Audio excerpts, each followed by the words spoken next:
All right, good morning and welcome back to SuperTalk Mississippi here on the Paul Gallo Show. I'm Mandy Gunasekara, and we've got Lance holding down the fort in Jackson. I want to remind y'all of our C-Spire text line, 601-879-4395. Please do not text and drive, but do share your thoughts with us. And I'm very excited to welcome to the show our next guest. We have our own Mississippi Secretary of State, Michael Watson, who is joining us this morning. Good morning, Secretary. Good morning. How are you? I am doing great and excited you're joining us because, everyone's been so focused on the presidential election and what's been going on in the Senate and the House, but we still have some unfinished election business here in Mississippi. Could you give us a snapshot of what runoff elections are occurring today? Yeah, that's right, Mandy. Sometimes we tend to focus too much on the feds and forget about our state level and local elections, which, matter of fact, they impact our lives much more quickly than they do at the federal level. That's right. So we've got about 49 counties today with runoffs, and they range from, we've got a Court of Appeals race in South Mississippi, we've got a Supreme Court race in the Central District of Mississippi, and then we'll have several local elections that went into runoffs. It could be a school board, could be election commissioner, could be, you name it, some of our local races there, but they're so important. Again, these are the ones that impact your lives much more quickly. You think about the state Supreme Court, you think about the Court of Appeals. Those are big elections, very important to the future of our state. So I hope folks are paying attention. We saw some very low absentee numbers, which, again, it bothers me that we don't get out and vote as we should. But hopefully folks will turn that around today and get out and vote from 7 o'clock this morning. Obviously, polls are open now till 7 p.m. this afternoon. And if you're in line by 7, you'll be allowed to vote. So I hope folks get out and vote. That's great. So 7 a.m. to 7 p.m., go and vote. I do want to talk about voter turnout, but before we get into that, does everyone get to vote? And if they don't, how do folks know if they get to vote in these runoffs, and where can they go for that type of information? Yeah, so this is a general election, obviously. So that comes into play more usually when people ask about runoffs, can I vote, in primaries. So general elections, people need to go get out and vote.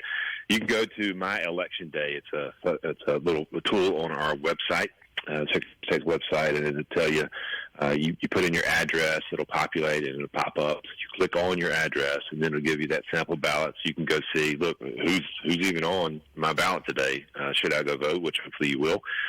Do some quick research there, make sure that you're prepared to go vote. And we've been talking about this for the last couple of weeks. Again, runoffs are so important because these elections matter. And I hope folks are paying attention, and been a lot of commercials and a lot of mail pieces. But at the end of the day, the most important thing is for you to do your own research to make sure you're picking the individual that best represents your views. So, again, that My Election Day tool is on our website there to help you with your precinct location. It'll help you with your sample ballot. It also shows you your local elected officials, and I think that's another important thing. I was talking to a group of Boy Scouts yesterday and talking to them about how important it is for us to hold our elected officials accountable. And so making sure you know who those people are is step number one. So, again, it all starts today with elections, and then I hope folks don't get, hey, we got the work done now, we voted, and we don't have to worry about anybody else. Well, that's not the case. Even after elections, all the excitement's over with, then the hard work starts, holding them accountable. So, very important day today. Yeah, and I love your interactive tool online. I actually used it myself, and I think it's really helpful for people to have clarity of where they go. And do people need to bring their IDs? This is another question. What do people bring to the polls? That often comes up. Oh, yeah, 100%. Take your ID. Really proud of the work we've done here in Mississippi with voter ID, a national leader in that space, and folks continue to call and say, hey, how'd y'all do that? What do we need to do to make it look like you did? And I love that. Some people forget about, we were one of the first that didn't get challenged, the only one that didn't get challenged, and I give a lot of credit to our Lieutenant Governor now, Lieutenant Governor Hoseman, for the work he did implementing it when he was Secretary of State. I remember that debate on the floor when we brought it into life with the statutory scheme. And so please take your ID. It's very easy, and you should be proud to go cast that ballot and make sure people understand, hey, I am who I am. Yeah, and I'm getting texts. They're coming in of folks talking about how they've been voting. Folks in the Jackson area and throughout Central Mississippi. I do know that there's been a lot of chatter about that Supreme Court justice race in Central Mississippi between Justice Kitchen's incumbent and Jennifer Branning. One thing to let folks know too: SuperTalk Mississippi, in partnership with the Associated Press, will be providing live results online, so you can check it out online. And then across the stations, they'll be keeping folks up to date throughout the day. So know this will be closely monitored. And as the secretary just rightfully pointed out, these decisions, who are in these local positions, this has more of an impact on your day-to-day lives. We talk a ton about federal elections, which obviously has a big impact, but these local elections, you want to make sure go out there and let your vote count. They really do count. And often these races come down to just a few votes that decide who the ultimate winner is. One thing I want to shift to, Secretary Watson, is we did have low voter turnout across the state. Now, there were some high points. I happened to be in Newton County, Mississippi, just a few days after election, and they had over 70% voter turnout, actually doing really well, but that wasn't necessarily the case across the state. What were some of the reasons behind that statewide trend? Yeah, really good question there. And first, the turnout was probably about 60, I think it's between 62, 64, somewhere in that number. And it's sad. It's the lowest it's been since 2004 in a presidential election in our state.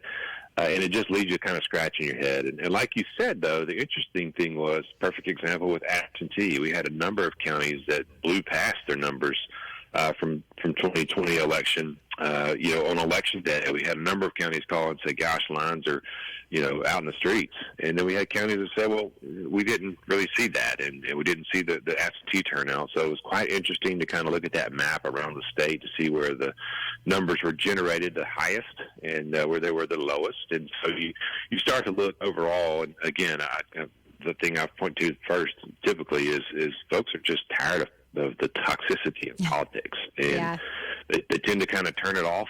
And unfortunately, that means low turnout from time to time. And so I just remind them again, like I just said a minute ago with the Boy Scouts, that's our job.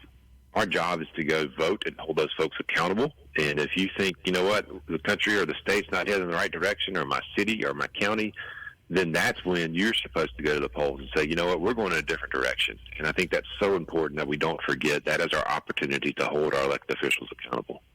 That's exactly right. And it's part of our duty as being a part of this constitutional republic of we the people, by, for, and by we the people. And the way that we engage in that most directly is by casting our vote, which is so important. One other thing that you've really spearheaded throughout the state, and this is national news, but it all trickles down to the local level, is the issue of voter integrity. There were a lot of questions around the 2020 election. When you had COVID, you had massive mail-in ballots that were just sent out unchecked. What we see now between 2020 election results, at least presidential, and 2024, there's a discrepancy of 15 million votes that just seem to vanish, which really feeds into this issue of voter integrity. I know you've been working really hard on this and talked a lot about it, but just remind folks listening, what all have you done as Secretary of State throughout our state to ensure that it's easy to vote, but hard to cheat, so when we go to the polls, we know that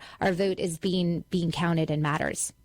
Yeah, look, I couldn't be more proud of that, the work we've done. And it starts with a team. And so, we did our 82 county tour where we went and met with all of our circuit clerks and our elections commissioners, making sure they understand, hey, I'm the Secretary of State, but I'm here to make sure that your job is as easy as possible. So what can I do as Secretary to make your job even better and to help you do a better job at the local level? Mississippi's a bottom-up state, and sometimes folks don't realize what that means. And that means your circuit clerks and your elections commissioners are really the ones that do the heavy lifting when it comes to elections. So, number one, let's go make sure we've got that team strong and let them know that I care by going into their offices and listening to them and seeing how I can do my job better to make their job better.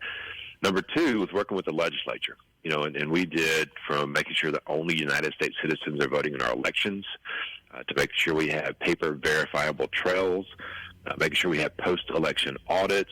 I can go through the list. There's 7 or 8 things that we got passed in the legislature.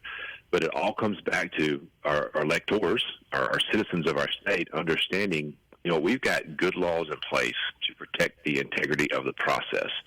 And so I couldn't be more proud. And Mandy, look, this was one of the most quiet election days we've had in a long time. And it's because of the work we did on the front end.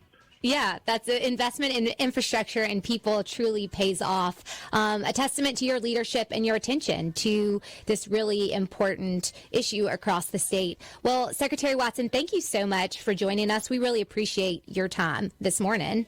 And with that, we're going to have to take a short break here. I will wish the Secretary a happy Thanksgiving. Hope you get time away from all the great work that you're doing to enjoy a wonderful Thanksgiving meal with your family. But thank you for protecting our vote.